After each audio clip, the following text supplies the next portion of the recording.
Because of its size and the diversity of its population, the Roman Empire required a significant number of varied occupations in order to maintain its prosperous economy. One of the most significant aspects of this enterprise was the extensive employment of slave labor in a variety of capacities. However, the average populace is capable of working in a variety of different occupations as well. The Patrician class was the name given to the uppermost social strata of Roman society. Members of this class were typically responsible for administrative and military leadership roles. The common people, also known as the Plebeian Class, were responsible for a diverse range of tasks that were considered to be of lower importance. Slaves played a significant role in the Roman Empire's economy. It is difficult to determine the precise number of people who were enslaved under the Roman Empire, but it is estimated that more than 1/4 of all the people who lived there were under some form of servitude. A wealthy individual may acquire as many as 500 slaves, who would then be put to work in a variety of capacities. Farming, domestic labor, and construction were three of the most common tasks that slaves were employed to complete. Slaves from more reputable households, predominantly Greeks, who had completed their education were eligible to engage in respectable professions such as teaching, accounting, and medicine. In some ancient civilizations such as Rome, it was not always feasible to pick the work you did. Nevertheless, depending on the status of your family or the work you were assigned when you were a child, it was occasionally conceivable. In this lesson, we are going to discuss some of the options that Roman citizens had available to them. Politicians. Ancient Rome's administration was made up of a large variety of distinct groups and had an extremely complicated organizational structure. The Roman government had a wide variety of jobs available, some of which included participating in the military forces, supervising the collection of taxes, administering government activities, and sitting in the Senate. It was a requirement that in order to hold the top positions in Roman administration, candidates had to be members of the Roman aristocracy. These were the senators who had promised themselves that they would continue to serve in the Senate right up until the very end of their careers. There were over 600 senators, and the overwhelming majority of them held significant jobs and were exceedingly affluent. In addition, the Roman government had posts open for censors, praetors, equites, and judges, as well as a number of other administrative roles. Administrators and public jobs. During its reign, the Roman government was responsible for administering a diverse range of professions and occupations. There were people who were known as publicanus, who were in charge of the collecting of taxes, notarii, who performed labor for the government, rationalis, who controlled the financial offices, and other individuals. Other people were in charge of different tasks.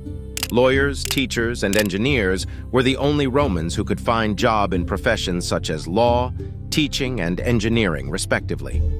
Even enslaved persons who were allowed to have an education and came from reputable families had the opportunity to pursue careers in fields such as teaching and law. The overwhelming majority of these slaves were of Greek ancestry and had attained a high level of knowledge during their time as slaves. The military. The Roman Empire was largely a military empire. As such, it required a sizable army in order to retain its territory and goods, in addition to defending itself against attacks from other states, tribes, and empires. As a result, the Roman Empire maintained a sizable army throughout its history. Opportunities for work in the ancient Roman military were open to members of every social class at any given time. People who were born into lower social classes had the opportunity to work for the government in exchange for a regular pay and a piece of land at the completion of their service, both of which supported them in climbing the social ladder. People who were born into higher social classes had the opportunity to work for the government in exchange for a regular pay and a piece of land at the conclusion of their service. In addition, troops were commonly utilized in the building of roads and forts during this time period. Farming jobs in ancient Rome.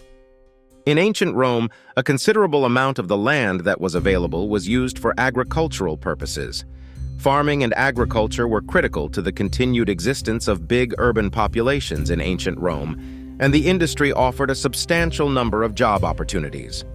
Roman farmers were tasked with a wide range of duties, some of the most important of which were the planting, harvesting, and gathering of their crops, as well as the operation of mills and granaries. Because of their low price, slaves were used for the majority of the labor in agricultural fields. This was done for economic reasons. The majority of Roman agriculture took place on enormous estates that were held by wealthy Romans who had established in cities and hired managers to oversee the care of their property. These wealthy Romans also paid farmers to work their land. Religious roles. Because religion played such an important part in the Roman way of life, a diverse range of jobs that were closely connected to it was required to ensure that it could continue to function properly. The Patrician class was the only group that had the ability to operate the church, just as they were the only group that had the authority to run the government. This was because the Patrician class was also the only group that had the authority to administrate both. In the administration of the religion, key posts included the augurs, haruspices, and vestal virgins, each of which played an important part. The augurs were the high priests who determined what the gods desired by studying the behavior of various birds in flight. They did this by observing the flight patterns of various birds. Haruspices, on the other hand, were pious people who looked into the corpses of animals to divine the future. They did this by peering into the entrails of the animals. They did this in order to have a better understanding of what would take place. In conclusion, the Vestal Virgins were priestesses who served the goddess Vesta while being celibate throughout their entire lives. They were called virgins because they never married during their entire lives. They were entrusted with the responsibility of tending to the sacred fire of Vesta and ensuring that it burned without interruption. Trading. Not only with other parts of the world, but also between the various provinces that made up ancient Rome's empire, there was a substantial amount of commercial activity. This was due to the fact that ancient Rome ruled over such a huge territory. Because there was such a large amount of trade in ancient Rome, residents of the city had access to a wide variety of vocations that were either directly or indirectly connected to the industry. Ancient Romans commonly engaged in a wide array of trade-related jobs, including but not limited to fishing, the fabrication of weapons and tools, construction, baking, the sale of food, and the cutting of hair, amongst others. For the purpose of making it easier for people to transport commodities from one part of the kingdom to another, an extensive road system was built across the entire nation. Entertainers. A considerable function was played by entertainment during the time of the ancient Roman Empire, particularly in the city of Rome. There was a wide range of choice when it came to the different forms of entertainment. While some, like performances at the theater, were more refined, others, like battles between gladiators, were more cruel. The amphitheaters were popular places for people to meet for public events such as festivals and other types of gatherings. It was very common practice to provide entertainment in the form of chariot races and reenactments of historical conflicts. Gambling and prostitution, which is the occupation with the longest documented history, were both widespread ways to pass the time in ancient times. Gambling was particularly popular. Artists and designers. In ancient Rome, the creation of works of art such as statues, frescoes, fine ceramics, and jewelry required the participation of a significant number of people. In addition to creating murals, Roman artists were frequently tasked with painting the interior of enormous private residences, as well as public structures.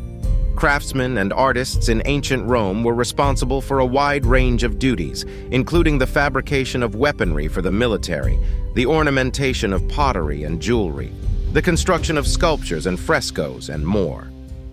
It was usual practice for families to pass down these jobs from one generation to the next. For instance, the son of an artist or designer might grow up to do the same work. Ancient Roman jobs in summary.